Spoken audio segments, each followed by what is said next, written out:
What is going on, guys? It's CeeLo Rebel here, and today I guess I'm just really telling you guys what happened and everything, just telling the truth, gonna get it off my chest so that everyone knows what exactly happened with me and Stun and Dare.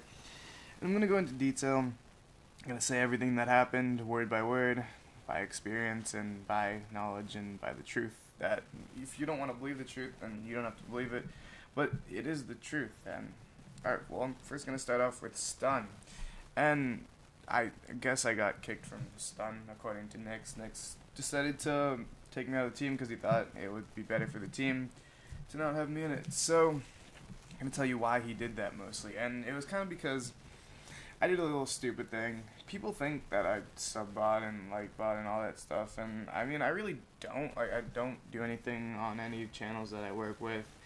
The only sub-botting that I did was when I started my first clan ever, called Night, which was literally over a year ago, and I don't even remember what happened there, but it was stupid shit. And yeah, the Night ended up ending anyway, and didn't really continue as a clan. And that was also before the restart. That was the first gen Night, like the first gen Night that only like came out with like one promo. And when Night came back at like 5K, it was completely clean. There's nothing wrong with it, and all the members that were a part of it were awesome. Yeah. So basically, what happened was I was just kind of fucking around with like a like bot, not really a like bot, but like I guess a program that got likes and got subscribers. And I was talking to one of my friends about it, and I was like, hey, you want to test this on a video on, like an unlisted video on one of my channels that wasn't even online. It was something that I was just trying to fuck around with, because I was bored, and I didn't really have anything else to do, and I was waiting for my computer to get back, because I didn't have a laptop, because it had broken, and I'd been off my laptop for a month, and I finally got it back, so I can start doing commentaries and stuff again. So basically, it was right when Stunning 2 had come out, and I was spamming Stunning 2 around because that's what I was supposed to be doing. And when he asked for a video to use, instead of sending the video that was meant to be fucked around with, I sent him Stunning 2. And thank God the video got canceled. He sent me a picture of it, and originally I had thought that he was saying that the order for the unlisted video is canceled, and I was like, wait, why'd you do that? And then I realized that he had actually done Stunning 2, and I was like, shit, that's a good thing it got canceled. I didn't want to do anything with Stunning 2 because I don't like to do that to channels that I actually put effort into. And so it was canceled, and I just didn't really think anything of it because it wasn't anything that anyone knew. It was something that me and the guy knew.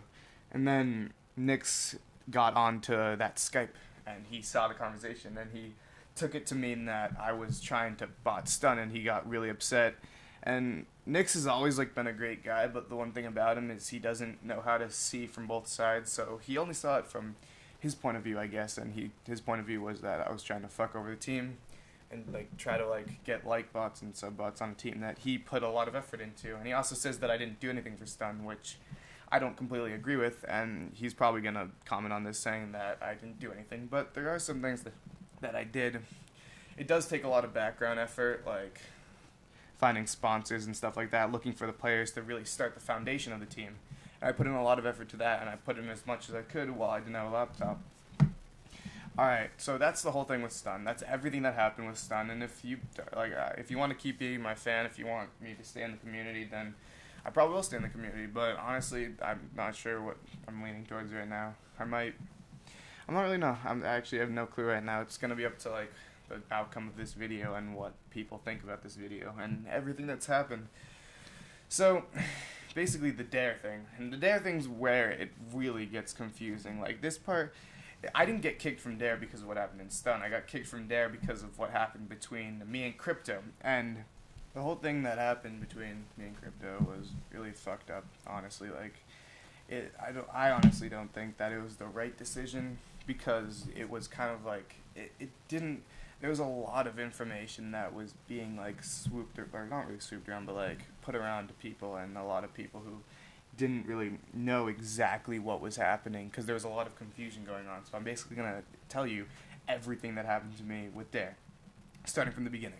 And the beginning was when I messaged Crypto on Skype, and I was like, hey Crypto, is there a chance that I could maybe get in Dare? And he was like, yeah, sure, let's talk on Xbox. So I got on Xbox, and we had a really long and like heartful conversation. We talked about like my life and like his life, and he gave me a lot of stuff about him, and he like told me a lot of stuff that was happening in his family, and why he did YouTube and all that type of stuff. And I'm gonna keep that away from you guys just because like that's personal information that I'm not gonna disclose, because that's stuff that he can say if he really wants to. But it turned out that like he needed a lot of help recently, or he's been needing help. So I decided that I was gonna help him with like everything, and I was gonna try to join Dare, because I guess like I wanted to be in a team with him, because I felt like if I could be in a team with him, then I'd be able to help him out more. We'd be able to work together, and we'd be able to make Dare like what it used to be, and like that's what everybody wants, and that's what everybody was trying to want. And Dare is definitely going on the right track now. And Farrell's back. But before this is before Farrell was back. So I was talking to Crypto, and Crypto was like, alright, so what we're gonna need to do is we're gonna need to get a lot of money off stuff, and like if you know ways to get money, then let me know. So I agreed to wrote up some emails for him for sponsorships, and he sent them out to 2 companies. I'm not sure if either of them responded. I know one of them did respond, and they sent him around 4 units or 3 units, and each unit is around like $120. So I'm not sure what he did with those, but he got like around $400, like even before I was in Dare, from me helping him out. So he got those units. I'm not sure what he got with the other units. He might have gotten both of them. He might have just kept it on the down low. Honestly, I don't really know what he did. But a few weeks later, not really a few weeks, but a few days later, he messaged me. He was texting me. He was like, hey, I really need $300 because something's happening in my life, and if I don't have it by this weekend, then I'm going to be fucked over, and I really need it for a new life help. Is there anything you could do? Could you send me $300? So I was a little bit taken back by this. I was a little bit surprised. I was like, you want a lot of money from me? This feels a little bit uncomfortable, but honestly, if we're going to be working in a team together, I'll try to do my best to help you out. So this is the part where I went wrong. I found a guy who wanted to send him $300, and I didn't tell Crypto that this wasn't me who sent him the money, even though the name was not from me. And it was from like my friend's account that in real life, who I asked if he could help me out, and I'd pay him back. And I did pay the friend back in real life. So basically, yeah, that happened. So the guy sent him $300. He was $300 richer. And a few weeks later, this guy ended up disputing it, and I was planning on like paying my friend back. I was like, here, I'll just give you $300. Cancel the dispute. But then that's when like Farrell came in, and Farrell was like, hey, so you don't need to do this for Crypto anymore. Don't give him money. Don't help him out with anything. So I was like, alright, I guess I won't help him out with anything. So I just let the dispute keep going, and I guess like that was it. And then later on that night, Farrell was like, hey, he said something about how I was handling money incorrectly, and how that wasn't good for Dare, and how that's why I should be kicked. Even though with all the background of Crypto only wanting money from me, and the whole reason I was in Dare was just to make him money, it seemed like, which seems a little bit sketchy, and I'm not sure if I respect that enough. But if he's going to do that, if he wants to be that type of guy, then sure. And one of the deals that Crypto had made with me so that I could get my money back, because he was like, hey, you helped me out for $300, I'll make a deal. He told me that to go on the Dare promotion Skype and to sell stuff to people, and to let him know when I sold stuff, and that I could keep the money from that until I made $300. And by the end of the month, like, I did make $300. Like, I made enough to pay him back. I also paid Crypto an extra $90 to help him out with something when the guy had disputed it, because he said that he really needed money. So I gave him another $100 from the Dare promotion Skype. So in total, I made $400 from the Dare promotion Skype, and I kept $300 to pay myself back, and I sent Crypto off another $90. Alright, so as we look at that as a big picture, I ended up making Crypto around $800 to $600 doing this in the past month. It was only a month that I had working with him, and I ended up getting kicked at the end, and I was kind of just like, damn, I felt like I was used a lot by the Dare leaders. I feel like I was fucked over a lot, and I mean, you can see it as you want, Crypto, Farrell, for you watching this, that's the honest truth. Like, I honestly am just saying this out of the kindness of my heart. That's how I feel. And if you think like differently, if you have an opinion that wasn't said here, if you like kept something from me, because Crypto says that I never gave him any money because the 300 was disputed, but obviously he had the $300 for the first 2 weeks before it was disputed. He obviously used that money for something, and even when it was disputed, he just made his account go back to negative, which would mean that he used the money in the account because he made the balance zero.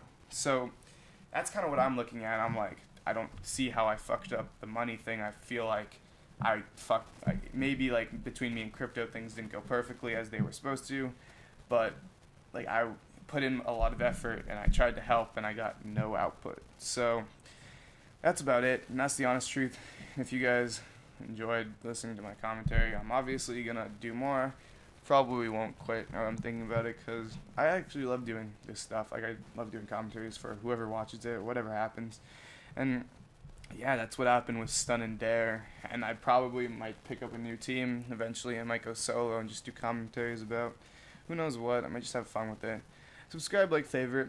My Twitter is going to be in the description because it obviously changed because of not being Dare, and I've lost a lot of followers. So if you want to follow me, then go ahead. I'm going to be active again. I'm going to start up shit because I got my laptop back finally. That's about it. Love you all. See you.